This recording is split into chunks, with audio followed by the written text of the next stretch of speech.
అందరికీ నమస్కారం. నవరసభరితం నాటకం, సర్వకళల సమన్వితం నాటకం, మనోజ్ఞమై రసానుభూతితో మైమరపించేది నాటకం. అలా ఈ నాటకరంగం మీద అంకిత భావంతో మా తాతగారు కీర్తిశేషులు జొన్నలగడ్డ సుబ్రహ్మణ్య శాస్త్రి గారిచే 1975లో మా సంస్థ శ్రీ రామకృష్ణ నాట్యమండలిని స్థాపించారు. ఆ తరువాత మా నాన్నగారు జొన్నలగడ్డ జగన్మోహన్ రావు గారి నేతృత్వంలో సమాజానికి కళల ద్వారా సముచిత సేవలందించాలనే ఆశయంతో మా సంస్థ ముందుకు సాగుతోంది.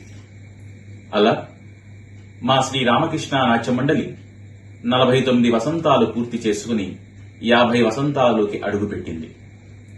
ఈ 50 వసంతాల వేడుకల్లో భాగంగా అలానే ప్రపంచ రంగస్థల దినోత్సవాన్ని పురస్కరించుకుని మహాసహస్రావధాని, ప్రవచన కిరీటి, పద్మశ్రీ పురస్కార గ్రహీత డాక్టర్ గరికిపాటి నరసింహారావు గారిచే నవజీవితంలో నాటక పద్యం అనే అంశం మీద ఈ నెల 26వ తారీఖు బుధవారం శ్రీ త్యాగరాయ గాన సభలో ప్రవచనం ఏర్పాటు చేయడం జరిగింది.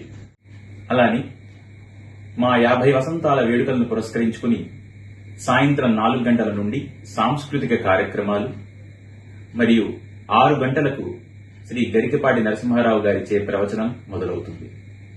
కావున మా ఆహ్వానాన్ని స్వీకరించి మీరందరూ సకుటుంబ సమేతంగా ఈ కార్యక్రమానికి విచ్చేసి ఈ కార్యక్రమాన్ని జయప్రదం చేయవలసిందిగా కోరుతున్నాను.